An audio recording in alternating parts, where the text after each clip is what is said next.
Better Call Saul, El Camino. Breaking Bad came out on January 20th, 2008, ran for 5 seasons, and went until September 29th, 2013. The prequel series Better Call Saul would release later on, starting on February 8th, 2015, and ending on August 15th, 2022. And right in the middle there, on October 11th, 2019, came the El Camino Breaking Bad movie. It was like exclusively for Netflix, which is the main reason we really talk about all this. Breaking Bad is a series that is near and dear to my heart. It is one of the best shows of all time. It is fantastic television for all 5 seasons, all more than 5 seasons. All of it is great. There's not a single bad episode here. Maybe there are a couple episodes that are a little bit shorter than others that don't really matter as much as others that are much more important, but there's nothing really bad you could say about this show. Both shows are absolutely fantastic. Maybe Better Call Saul isn't everyone's cup of tea, you know. It's not gonna scratch the same itch as Breaking Bad did, but it is. You cannot deny that it is fantastically written, paced, and it is a great follow-up as both a prequel, midquel, and sequel to the original here, as well as its made for television / streaming movie which is El Camino. All 3 things tell this fantastic ongoing storyline, which is always something worth getting into. Of course, mainly the main event is Breaking Bad. However, I feel like we should get into stuff that's more important, for at least the build up of the world, and something that I feel like people may pass on. So if you don't really want to hear about Better Call Saul, then you could skip this section. You can see it on the scroller, but more importantly, this is something I feel like people need to pay attention to. If you haven't already watched Better Call Saul, this is definitely something worth watching. So if you haven't watched it or Breaking Bad or anything related to it, definitely go ahead and do so, because I will not be hesitating on talking about spoilers. This is the big retrospective of this entire franchise, so get ready. Technically, we're going timeline-wise, which means we're talking about the earliest in the timeline, which is this thing.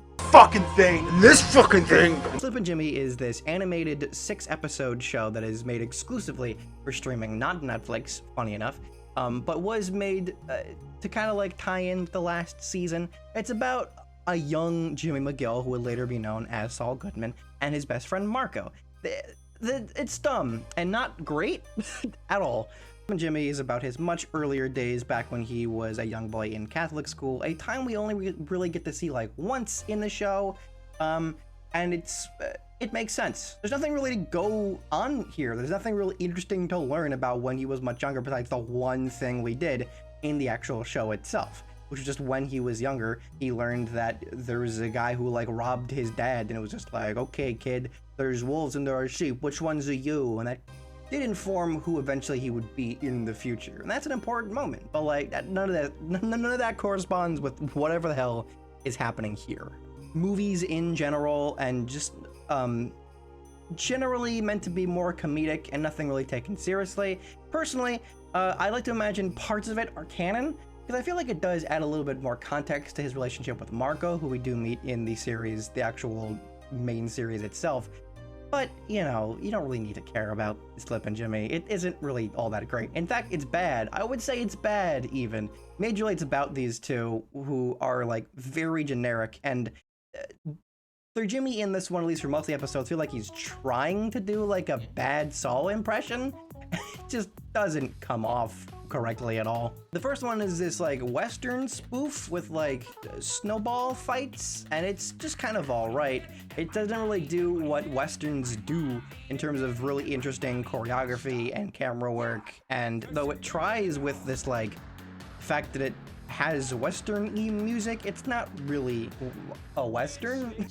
It's an okay episode. I can kind of say that for most of this. It's just all right, except for the next one, where they literally exorcise a demon from one of the nuns in their Catholic school. This is the single reason why I feel like this can't be canon, because I refuse to believe that there are demons in the same universe as Breaking Bad. It's also just not funny, and weirdly it mentions cryptocurrency and something that should technically take place way the fuck before even computers are a regularly usable thing. The third one, I'm not entirely sure what it's really trying to spoof, besides maybe like horror films, I guess. But then it's not really much of a horror now, is it? They just try to get to like a movie premiere, and just in the middle of it, they're almost like taken away by a cabbie who's evil. And it's weird that they like sort of set up something that happens later on in the show proper by doing this. Weird. The fourth episode is this spoof of silent films where Chuck's like studying and Jimmy kind of like annoys him, and I kind of like that that's in this, but the rest of it's just like very generic silent movie stuff. 5 is probably the best of them. 5 and 6, they're the only really enjoyable of them. 5 feels like a Kids Next Door episode where they're trying to like get to the back of the bus to talk to this girl. And they have to not get spotted by the like bus driver. There's a recurring character in these shorts that's like this bully guy who looks like a bad Waluigi. And like he's trying to also get there, he just throws kids out of the way while Jimmy like tries to like scam them out of the way. It's honestly kind of clever. I actually like this one. But again, it doesn't really feel like a spoof of anything. It's not even like a teen like coming of age drama type of thing. It's just goofy things on a bus. And it really feels like it's set up like in modern times. I feel like someone wrote this as a Kids Next Door episode, and they had to cut all the like gadget stuff, and then there you go. And that's what it feels like to me.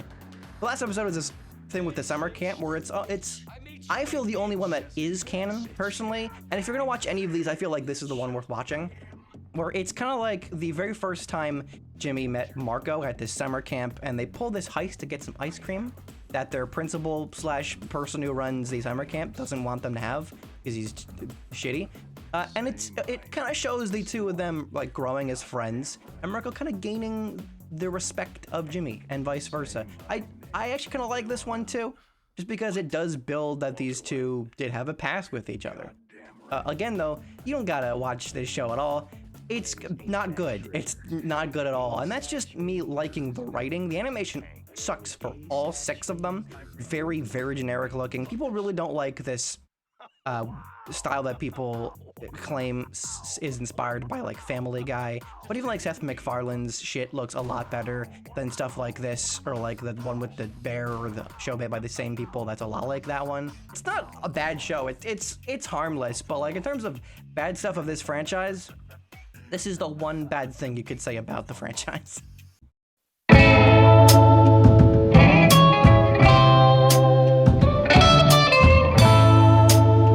Season 1 begins off with Jimmy McGill being in the not a really great place in both his life and career. And yes, Jimmy McGill is the real name of Saul Goodman.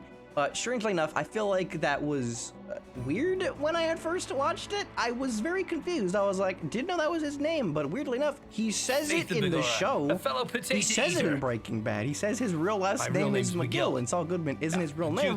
Which, yeah, no shit. This isn't like Phoenix Wright, where everyone has like a pun name, so it makes sense. But Jimmy is a lawyer who is trying his absolute hardest in being a criminal defense lawyer, and he's not really getting the best cases like at all. He's constantly being annoyed by just the very professionality of the gatekeeper, who of course happens to be Mike. Mike, the kid named Finger himself. That's right, he's here too. They work in the same building without even knowing that they'll be very important people to each other within the next like 5-6 years. Jimmy is constantly taking care of his brother Chuck McGill, who used to be part of this big lawyer company, Hamlin and McGill, which Chuck founded with Howard Hamlin's dad, and is now in charge of the company. That's Howard Hamlin, and Jimmy is constantly like at ends with him. Howard does not want to really give up any of the money that he basically owes Chuck, as Chuck hasn't really retired yet, and Chuck doesn't want to retire because he feels like eventually he's going to beat this weird sickness that he has. The sickness, which in the season proper later reveals it is entirely psychosomatic, which I knew from like the start because of the movie Benchwarmers, when the guy was like scared of sunlight. It's like, yeah, actually a regular thing in life that people just can gain this psychosomatic sickness to stuff like electricity. It's purely out of stress, and that's kind of what happens in the show. The first season has Jimmy really try to prove to Chuck that he's more than the scamming young goofy idiot that he used to be back in their hometown, and that he can really do better, and he wants to prove to Chuck that he is just as good of a lawyer as he can be. The unfortunate part is he does constantly fall back into these ways of scamming people, specifically to get them to, you know, be his clients, which ends up happening in the very first episode, where he himself almost gets scammed by a couple of skater boys who pretend that they crashed into his car, and he goes, "You're idiots," and he tries to use them to then scam this old lady to potentially be his client. That being said, this old lady ends up being Tuco Salamanca's grandma, which was, oops, the worst thing that could have possibly happened, for the fact that it is Tuco Salamanca, a man who is the most terrifying human on the planet.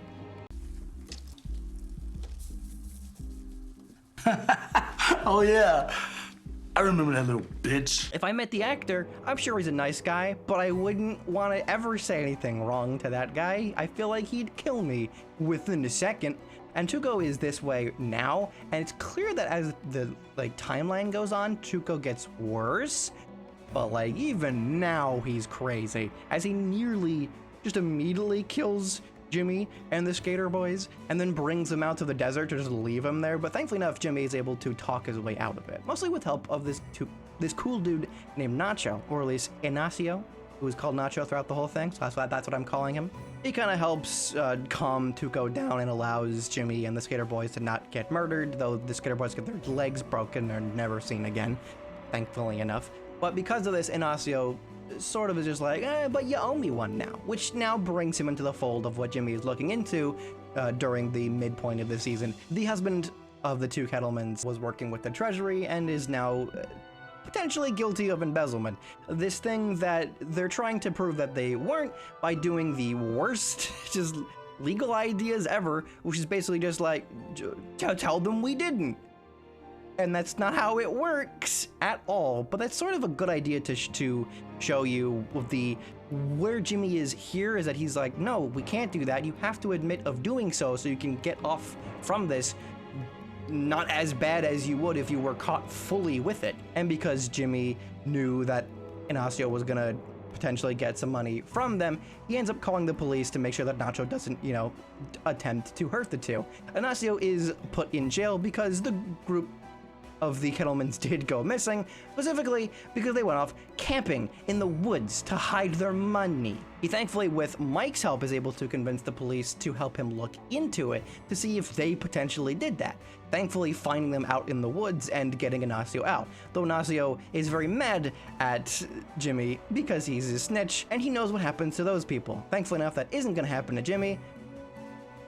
Hopefully not yet. Jimmy tries a new way to get his name out there and makes a big billboard with his face on it, which will be not the last time he does this, but he accidentally gets on the news for saving a man who was putting up the billboard and nearly fell to his death, in hopes that he wouldn't look like he's going back to the Slippin Jimmy like scamming ways. He tries to hide this news from his brother, who ends up going out nearly hurting himself with the electricity all around, and Chuck steals someone's newspaper and gets in jail because of it, nearly dying, which after Jimmy turns everything off in his room, he is informed of what it actually is, and it becomes very clear that it's all in his head and probably from Jimmy. As the series goes on, we find more and more that it is indeed from Jimmy's actions, and it's that he is this way, and things don't get better for the two brothers here. They seem like they do at first, though, because after he comes back home and Chuck is let go, Chuck does try and help Jimmy with the case that he finds throughout this season. The main case throughout this season, and kind of as we go along, is this big class action lawsuit against this elderly home, as Jimmy decides to go into elder law, which is so strange. What a strange way to do it. He tries his best to try and get as much information as possible, but have to basically lock him out because they know that he's going to class action lawsuit them. He's going to class action lawsuit them. The fuck am I talking about? He has to sneak into their garbage to find these shredded up papers so that he could put them together. Chuck actually helps out put these together and then brings the case to Hamlin, and McGill, but unfortunately, they don't let Jimmy on in the case. They legally can do that. They now have this case, they have now signed it on, they've now started the thing. But because Jimmy let them have the case. He doesn't need to be legally let on the case for the company. So there you go. That's how the law works. Jimmy's very pissed off at Howard, but soon enough finds out that my phone has a little bit less charge than it did when I put it in the mailbox, the place that Chuck couldn't possibly go to.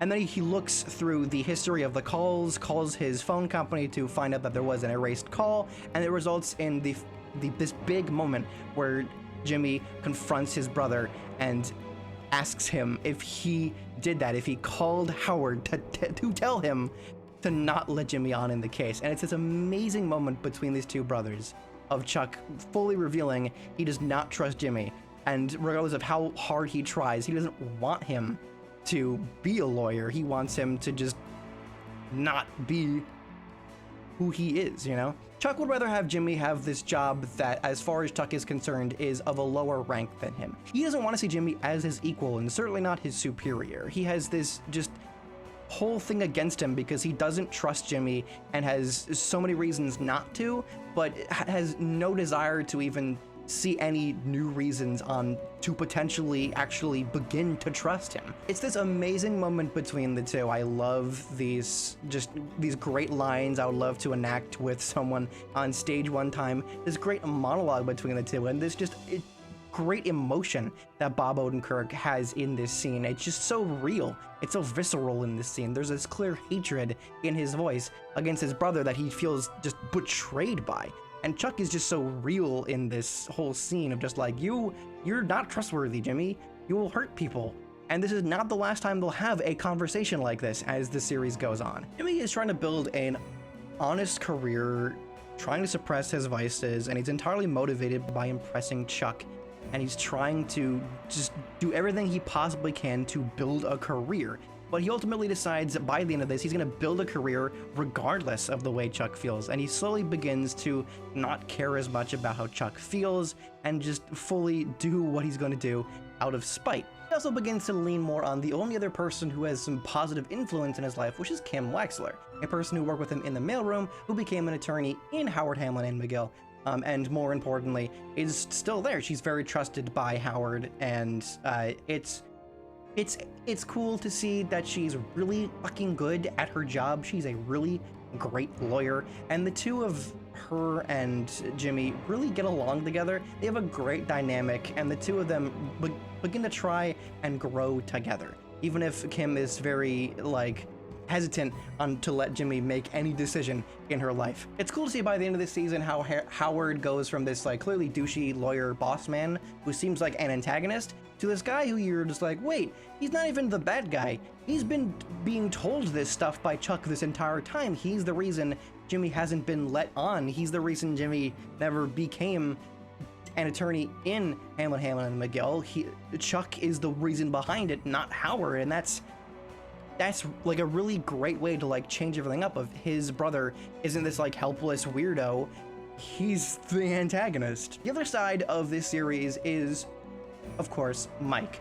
Mike in this series is a regular, fair person. He's this cool dude. He's trying to make his way through life, and he's trying to just get rid of his past, which we don't know too much about in this season, but we do learn a little bit about as we find out. He was once a cop and was much more fine with actually taking action and shooting people, but really tries to have a much more calmer discussion to shut down these sorts of conversations, which is what he sort of does throughout this season. By the end of the season, he decides to really, sort of go back to a job that is much more for him, and he becomes his bodyguard for this guy who's trying to come up into the drug world.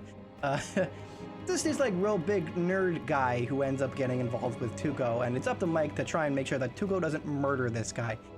It works, thankfully enough. There's this funny scene where he beats up two of the other guys that his boss, I guess his boss, tries to hire, and he beats up the one guy, and the other guy just runs away. There's a couple of these throughout this series that you'll see that there's some cameos from some of the tertiary characters of Breaking Bad just showing up right here.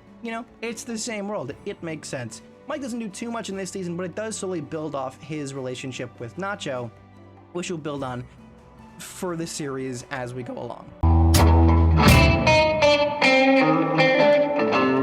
Season Season 2 begins with Jimmy just kind of hanging out, deciding he's just gonna go his own way in life. He's not really sure what he wants to do with it though. In this very funny episode, him and Kim start like scamming a couple people, specifically the guy who gets his car exploded later by Walter in Breaking Bad. It's funny to see this guy here once again get shit on.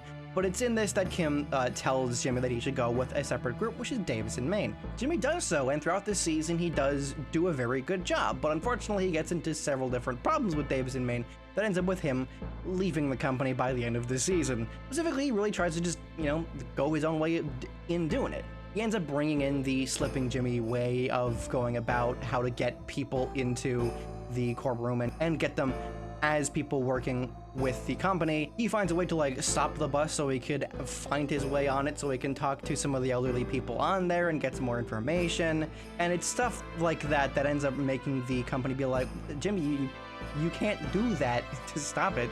It especially comes to a big problem when he ends up making a commercial with what, though he's full proud of, he had no permission in doing so. So yeah, he asked his boss if he could do one. His boss went, sounds like a good idea, but then didn't actually give him permission to do it, and also Jimmy didn't ask permission on what the hell could be on the commercial. It's a little bit more complicated than a yes or no question. It's a whole image of a company. It's entirely reasonable that the bosses would be very angry about this and would threaten, him to get fired if they didn't get rid of these commercials, which have started to air. Oops. This weirdly gets Kim in trouble in her own company because, they're kind of related. The two are dating, so Kim apparently would sort of known, so Davis and Maine being a business partner with Hammond and McGill, which I'm just gonna call HHM going forward, that is hard to say multiple times. She gets in trouble and is back to the mailroom for a little bit. Jimmy has to massively apologize, but it's through this does he slowly realize he doesn't want to be working with this company anymore. He just wants to do his own thing. So he starts just planning this like funny little, it's just like weird stuff he starts doing. Was dressing crazily, doing just weird stuff, and his boss ends up just firing him. He's just like, all right, Jimmy, you got me.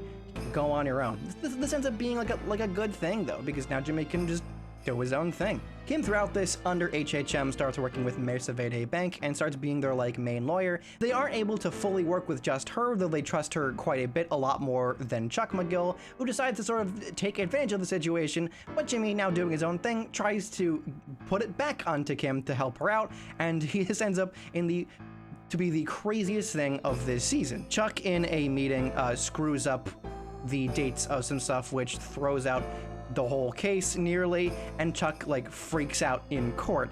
That's because Jimmy actually went into his home and changed some of the stuff. He like got copies, cut some of the numbers out, and just changed them. It's genius, but also kind of evil, honestly. This has Chuck freak out at the copying company just to have them admit that Jimmy was there, though of course Jimmy paying off the guy who was working at the copy company. He's not admitting anything. So this has Chuck just freak out and immediately relapse into his allergy of electricity, which he had been attempting to work on throughout the season. And in doing so, he just falls down right onto the counter, breaking his damn neck.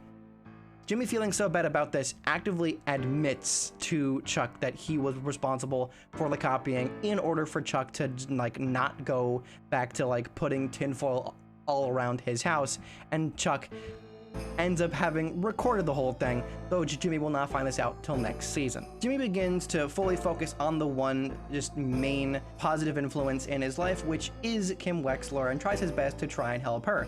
But through this begins to slip back into the ways of, Slippin Jimmy, and slowly becomes the man that we know as Saul Goodman. Though he's not quite there yet, he does begin to realize that he is much just better at doing those sorts of things, and he's just is not really interested at doing it a very boring, orderly way. He gets the thing that he wanted when he was working at HHM, but he realizes that he just actually doesn't want this, and certainly not with the fact that he doesn't care about Chuck's opinion anymore, and how Kim's opinion isn't really changed whether or not he has this. In fact, he realizes maybe it might be better if he works on his own company, and by the end of the series, yeah, he needs him. Unfortunately, his case is technically still with the older company there, so he can't really do anything about that, but he does continue to stay in elderly law, so at least there's that. Kim starts taking more and more ideas from Jimmy, and by the end of the season actually leaves HHM because Howard still is kind of a douche and a not great boss to work under, even if he isn't as bad as Chuck. And you know what, that's great, because Kim like really standing up for herself is a real big boost in her character. Though she was a very independent person, she wasn't really ever able to stand up to Howard, and it was great to really finally see her do that, of just like, you know what, Howard, you're not as smart as you think you are. You're not like the fucking like top shit, dude. Like, shut up. And it's great to see that, because Howard really does need to be knocked down a peg a little bit. He is very, very egotistical throughout the season. Of course, then there's also Mike. Mike's part of this season is he's still working with his boss, but ends up not working with him anymore, when ultimately he kind of gets his stuff taken. Mike does have to get that stuff back, but ultimately, because the idiot did try to call the police to try and tell them about missing baseball cards, he ends up being under suspicion. Now, unfortunately, the police are under suspicion of that he might have been hiding drug money, so Jimmy actively had to help him get him out of this. Mike asks Jimmy to help him out, and Jimmy's idea is to pretend that he's not hiding money, he's hiding porno. Weird pie-sitting porno. Videos that they actually did make the actor do. It's not like anything sexual or like anything explicit, but you can find the actor like sitting on a pie. They filmed it. It's stupid. It's kind of funny. It's weird. So weird. But Mike then continues working with Nacho, who starts to tell him all about how Tuco is very, very bad and how he has to get rid of him. Mike is just like, I'm not gonna kill Tuco, but we can try to get him in jail by sort of staging this big fight. This ends up happening, and Tuco is now stuck in jail. Mike is asked by Hector Salamanca, who at this point is still talking. It's weird to see him not in a wheelchair, considering, you know, where he is later, a ring-a-ding-dingin'. But he is just as terrifying. He has just this natural, just like angry look. That man just has that kind of face, right? And he, with the cousin, starts threatening Mike and his family, that of which throughout the season he's trying to connect more to, and try to sort of like get back to his life and connect more with the parts of his past that he was sort of scared to confront. Throughout the season, we find out why he was so scared to get back to his daughter-in-law and his granddaughter is because his son died technically because of Mike. Mike, who was once a dirty cop and told his son he should just go ahead and do that, is partially responsible for getting his son into the wrong things. Mike, years later, found out what had happened and found out that 2 police officers did kill his son, and he ended up killing them and ended up just kind of moving away, like far and far away. But now he's trying to connect back with his family, which are the very last surviving parts of his son, right? His granddaughter is the very last surviving part of his son that he has in this world. And he becomes more motivated to really stay with criminal underground that he gets involved with in this season because it's the best way to get money for her. But that's kind of an important thing for later.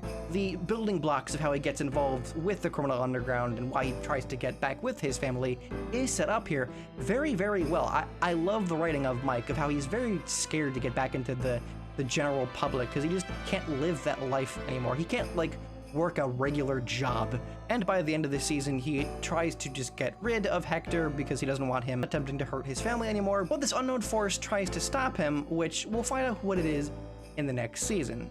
Spoilers, it's an important character that you know about. For season 3, we got a little thing about Los Pollos Hermanos, because Gus is in this season. Gus is in fact the man who stopped Mike from killing Hector before, so we get a little bit into him and his company, that of course being Los Pollos Hermanos. Los Pollos Hermanos employee training minisodes, which you can find online, are the probably best of these little minisodes.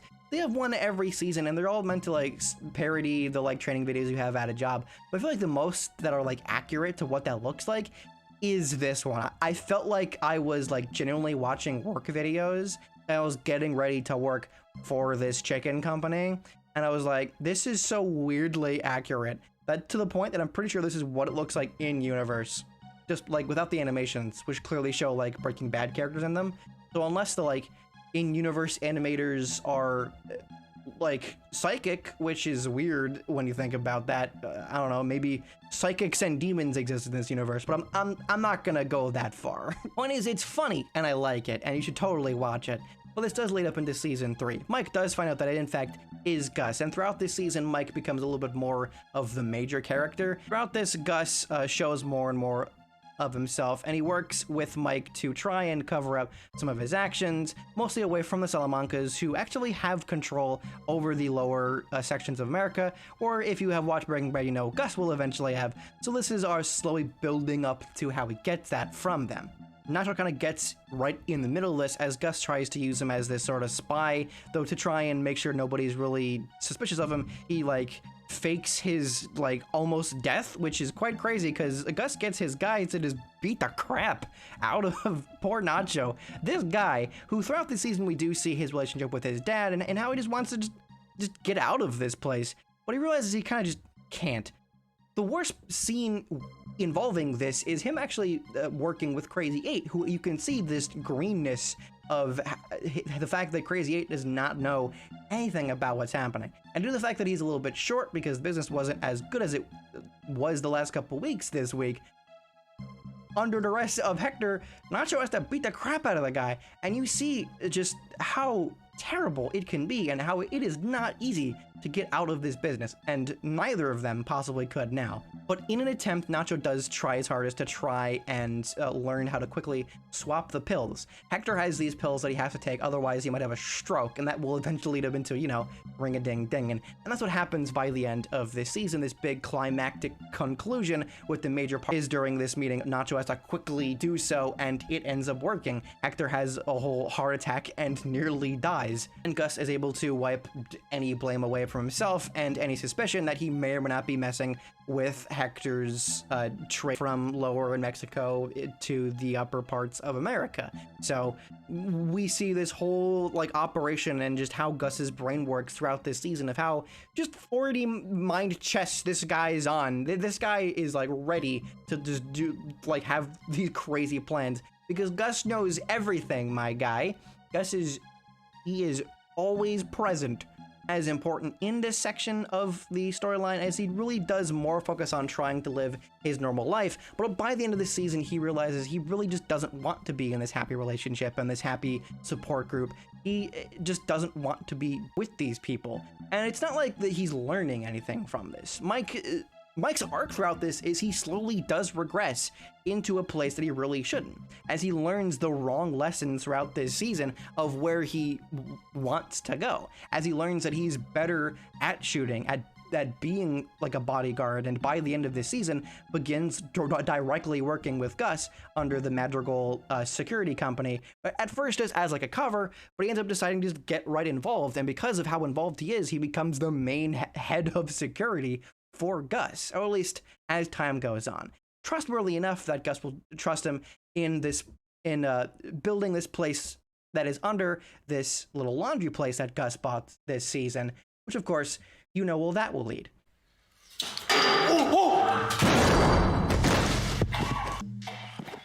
Well, I mean that too, but mainly the meth lab part. What is Jimmy doing this season? He is the main character after all. This season, he is trying to just sort of do his own thing. He tries to have his own company and work with Elder Law, as Kim is working with Davis and Maine, trying to do all their crazy nonsense, which, you know, they're dumb, and Kim is really doing a lot, just far and beyond to fix their bull crap, you know? But Chuck's plan is sort of enacted as he reveals that he in fact did record Jimmy, and that he might reveal stuff of what happened to Jimmy and get him disbarred, but in fact he doesn't need to reveal anything because Jimmy attacks him. Because Jimmy is so mad that he ends up going, "What the fuck, Chuck?" Which of course, Chuck knew he was going to do this because his mind's apparently on 40 chess too, and called the police ahead to make sure that people were there to see him do so, which gets Jimmy arrested. Not only arrested, but also disbarred. Not completely, though. As in the hearing, which Chuck is part of, Jimmy is able to sort of Slippin Jimmy his way out of there and get Huel, who the actor is much skinnier at this point. Very happy for him.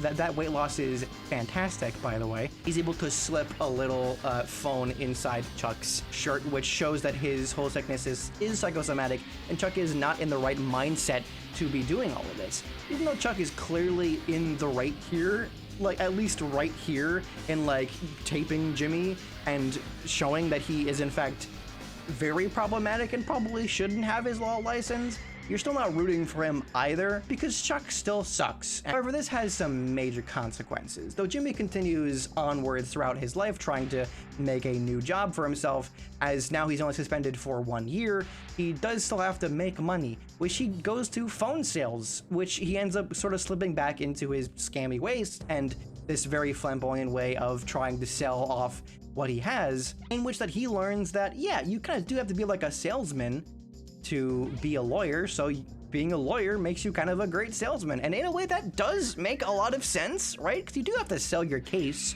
to the judge or to the jury. Throughout the season, though, with help of Huel, he does sell certain criminals, which nearly gets him killed. Oops. But he is able to make a real name for himself.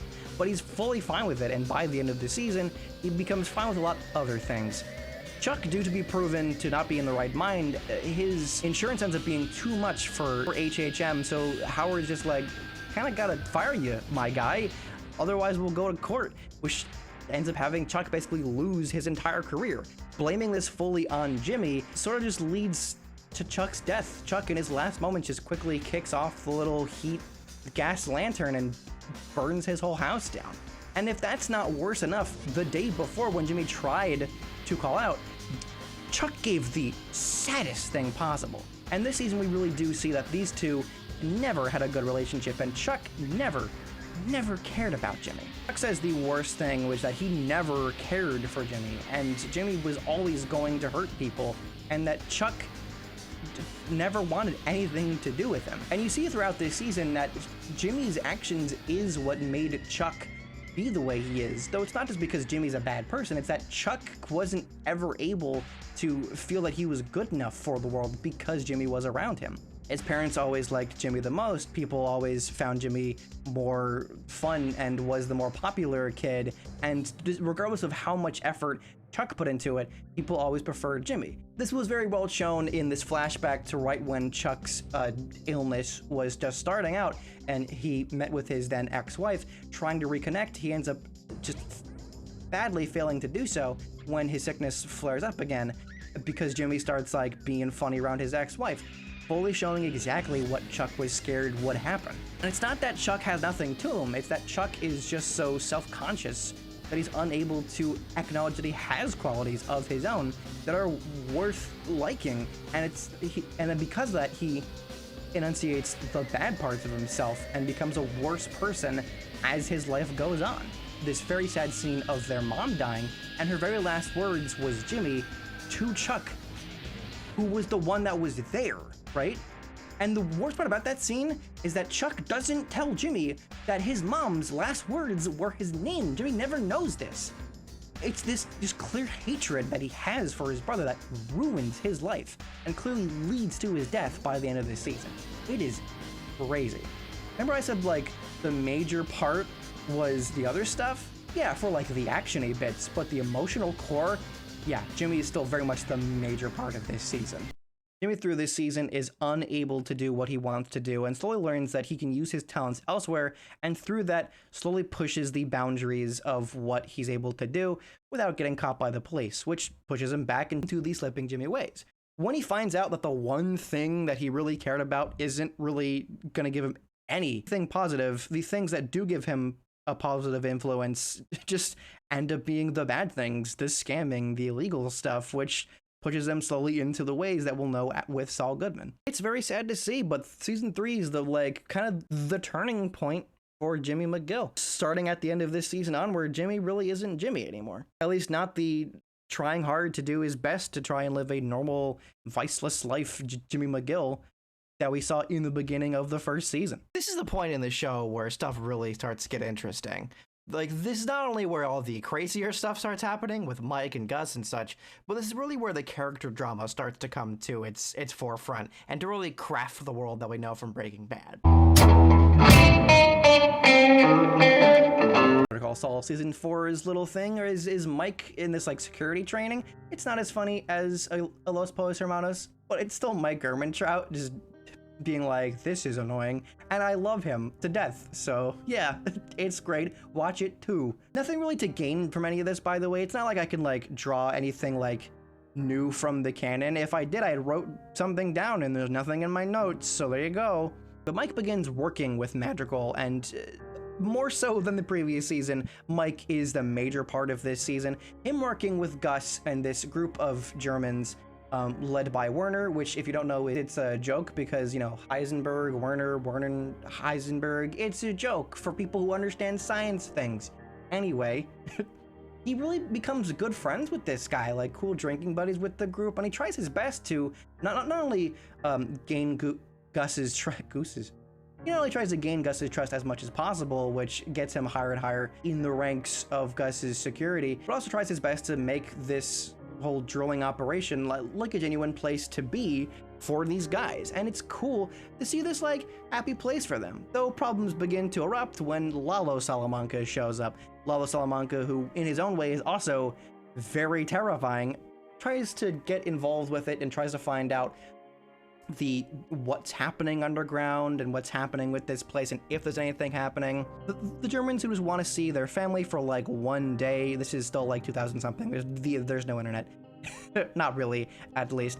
But they want to like go there for a little bit, and through that, Lalo's able to actually lure Werner out. And because of this, Mike has to finally compromise himself morally and kill Werner for Gus. This is where he fully turns into the guy that we know going forward. He becomes fully morally compromised during this season, and it becomes fine because he knows he is too far in the game, especially now, that he cannot leave. And he has to do what he has to do to get things done, because now that he knows that this is good money and can take care of his family, the very last remaining parts of his son, and this is something that he's good at and can live with, this is something that he decides he has to stay with now. There's a lot of suspense in this season of Mike trying to make Lalo not get involved with all this, and Gus trying to like 4D chess his way from any suspicion from the Salamancas, who they're like, yeah, Gus is doing shit. Like, come on, man. Lalo gives Hector the bell this season.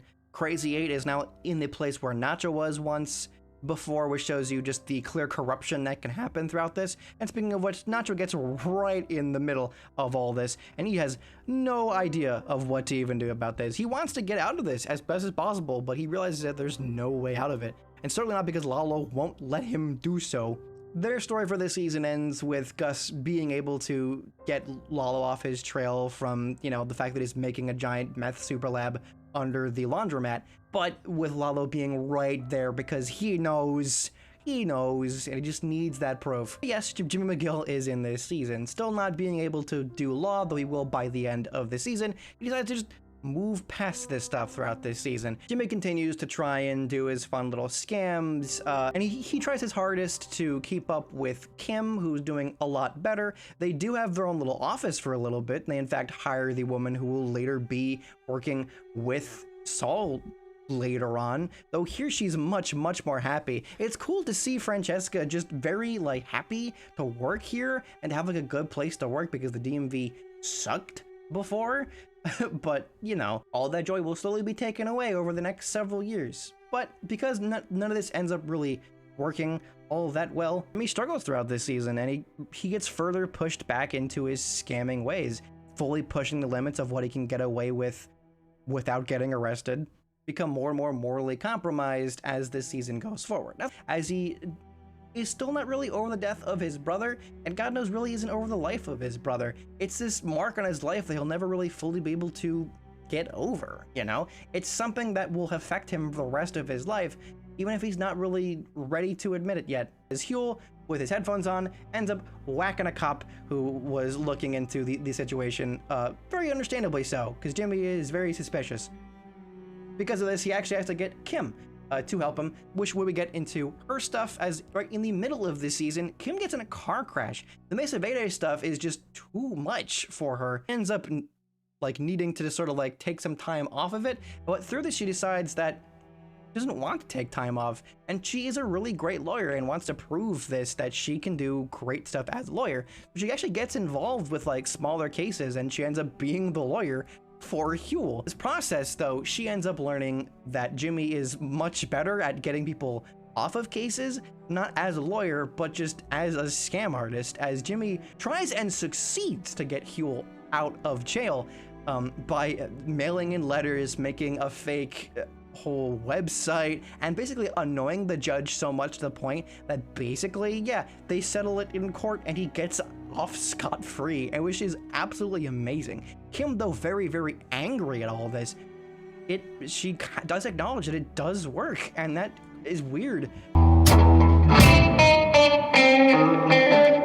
Season 5 of Better Call Saul, Jimmy is finally Saul Goodman. Deciding to practice law under the name Saul Goodman, he sells himself off for like 50% off and gets involved with some crazy stuff, as Crazy 8 ends up getting involved with some unfortunate stuff that happens with some idiot crackheads, and now Saul Goodman is called to help him get out, specifically working against, yes, Hank Schrader himself and his partner. I love these two, though mostly in Breaking Bad, of course. He's specifically called by Lalo because, of course, Nacho knew him and he's, quote, the guy for this. This gets him right in the middle of the drug trade and everything involving the Salamancas and Gus, and this gets him right into a place that he cannot possibly back out from. And soon enough, Saul actually becomes the guy who starts working with just this dumb old guy who won't leave his land. So because of this, Kim and McGill go into court against each other, which Jimmy / Saul is able to stop because he basically threatens to like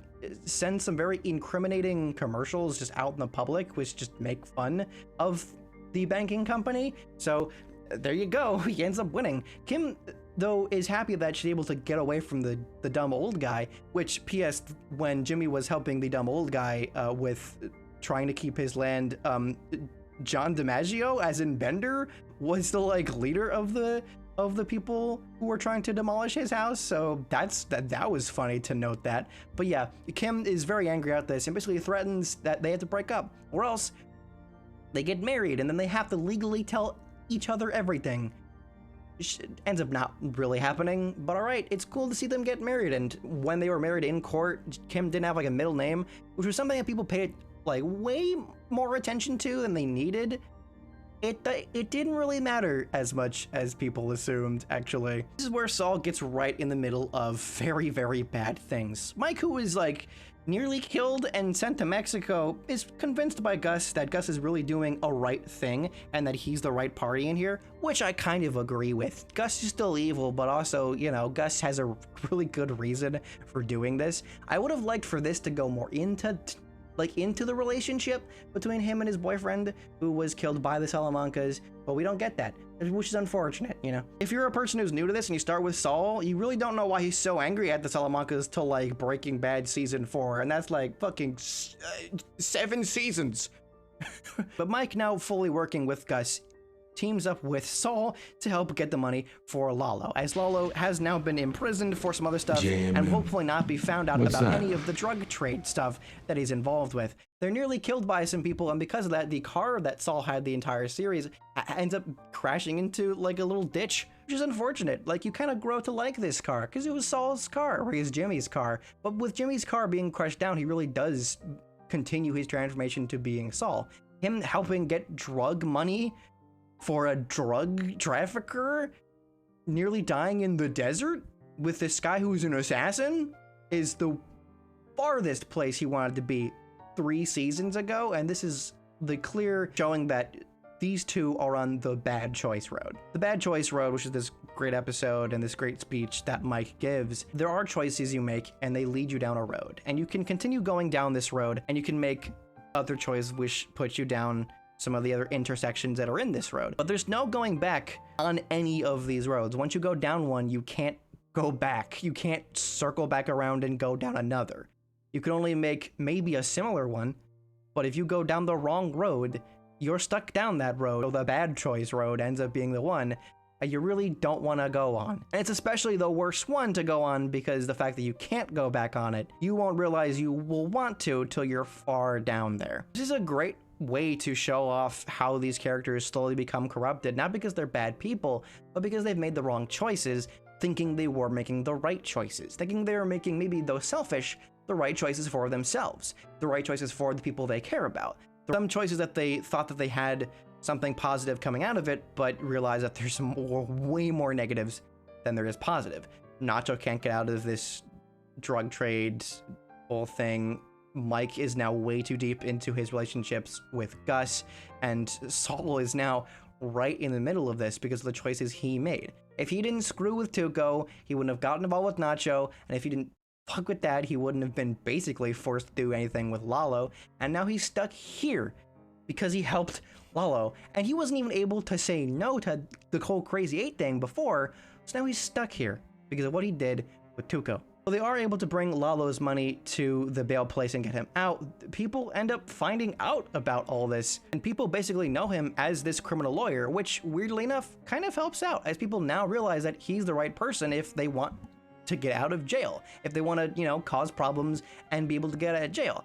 And this is really where Saul Goodman become the Saul Goodman that we know. He's not there yet, but he is right teetering on the edge. Mike, however, is the exact man that we know. He is working with Gus. Gus is fully enacting his plan. Los Pollos Hermanos is now a lot more successful than it used to be. And though it's taken longer than it did before because now they have like a smaller crew that isn't as good as it used to be, they're still making their big meth lab. The two other ones are ethics training with Kim Wexler and the filmmaker training. Ethics training's kind of boring, honestly. As is the like funny how-tos that were made for the last season. They're just all right. If you want more content with the characters you like, there's more of that. But I like the filmmaker training. Throughout these seasons, we find out who are the people that are behind the camera of all of the dumb, cheesy stuff that Saul Goodman makes for his commercials. And they're this funny group of guys that I'm pretty sure aren't involved with anything Breaking Bad involved. I'm pretty sure they're out of the picture by that point, like years from when this takes place. But it's cool to see them here, and they sort of set up this filmmaker training of like actually helpful information for people who don't know anything about film. If you're like just getting into it, this isn't like the worst thing to learn from, honestly. The end of this season, Lalo basically confronting Jimmy/Saul in that, hey, did anything else happen there? Was there anyone else hunting? Were you working with anyone? Did anyone help you? Just to find out more and more what's happening with Gus. And Jimmy nearly gets killed here, but Lalo's like, if you're lying to me, I will kill you. He then goes back to Mexico, just Nacho in tow, Nacho unable to get out of this situation. And knowing this, Gus uses Nacho as the like sort of watchdog for him to let him know when anyone's sleeping so they can send assassins in. The assassins kill everyone in Lalo's place except of course Nacho, who then goes into hiding, which we'll see him in the next season, and Lalo, who ends up surviving, because of course he does. Though Mike and Gus fully think that Lalo is dead and that it's all done, and because of this, Gus is allowed to start being the main head of the drug trade from Mexico to the lower parts of the United States, which, you know, he won more or less, but it's not quite there. He's getting there. The first step of his plan is done. However, even then, not really. The final season of Better Call Saul, at least the past parts of it, Jimmy tells Kim all about the desert, mainly because, you know, legally he kind of has to now. They did get married for a reason, while Nacho is in hiding. Nacho unfortunately doesn't make it past episode 3, as Gus's men basically have to bring in Nacho and sort of bring him to the Salamancas to fully get all suspicion off their back as they pretend that Nacho was just working on his own. Nacho gives this fantastic speech of just like, fuck everything here, fuck all you guys, and it's crazy to see that technically everyone watching his speech are dead guys, right? Like all of those characters, because this show comes up like after Breaking Bad, all those characters are technically dead during this scene. Mainly Nacho, though. Nacho, who shoots himself in this crazy scene, really sets the stage of stuff has begun to raise. Stuff's getting crazy this season. Oh, and Kim throughout this season begin to try and scam Howard, just to try and knock him down a peg, but it ends up going a little bit too far. They try and sort of frame him for being this like drug-loving guy who likes hanging out with hookers and causing problems, which totally ruins his image and totally ruins the big case that the whole series was like working on the whole time with the whole, you know, big mass lawsuit of the elderlies. That just kind of ends here and nothing really happens here. Because of this, you know, the whole thing is settled and Kim and Jimmy are able to finally get their money, but unfortunately Howard Hamlin's whole image is ruined. And yeah, he's a douche, right? But did he deserve this? No, and certainly not what happens afterwards, because Lalo shows up at the exact same moment that Howard tries to confront Jimmy and Kim, and he gets killed by Lalo. Howard did not deserve that. Lalo throughout this season tries to find more and more about what's happening here, and does actually confront Werner's wife and finds out about the underground facility and actively tricks Gus and Mike into a way that has Mike go and try and save Jimmy, which ends up having Gus be out in the open so that Lalo can go kill him. However, it's Gus, and because he thinks 4D chess-wise, he kills him. Easily, he destroys Lalo, and thus Lalo dies because Gus kills him with ease and with joy. It's a crazy scene and shows you exactly how much of a problem Gus can be to you if you cross him. It's not like that much happens that this part of the season, but it is still wild. It brings everything together and finally sets these characters on the paths that they're going to go to by the point of Breaking Bad.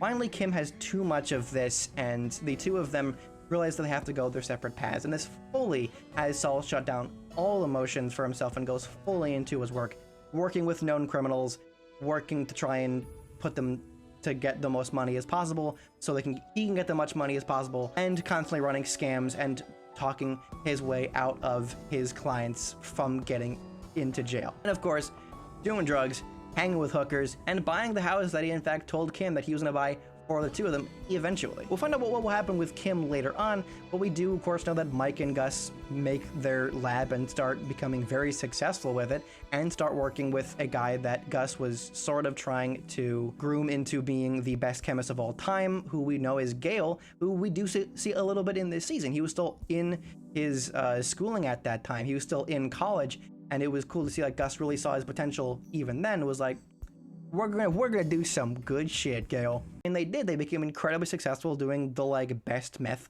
of all time at that time, at the moment. But we know where that would lead, because of course, skip several years and we get to the main course, Breaking Bad. And it's really interesting to see Better Call Saul throughout it, so we can really see what the world is around Breaking Bad, bleeding into Breaking Bad. It adds whole new context to different scenes. It really helps you understand more and more the importance of these characters and the world around them, and how easily it can just ruin a person's life from having them go from good intentions to just the worst choice road you possibly can go on. And who else will join this bad choice road but a certain duo of goofy boys, of which are Walter White and Jesse Pinkman. But of course, that will be next time, where you'll have to wait one little month till I get to the Breaking Bad portion of the Breaking Bad double video. Originally, this was supposed to be a much longer video, but I decided to really cut this in two, so I could have a little bit more time working on the Breaking Bad video. Trust me, that one will be a little bit longer. But of course, until that, I hope you enjoyed this video. What are your opinions of Breaking Bad and Better Call Saul? I'll ask that next time, but you know, I definitely want to hear it now. Why not? And more importantly, you know, definitely make sure you check out my other videos and just hit subscribe and that little bell to make sure you check out the next Breaking Bad part of the Breaking Bad video. But most importantly, stay good, stay safe, don't be an asshole.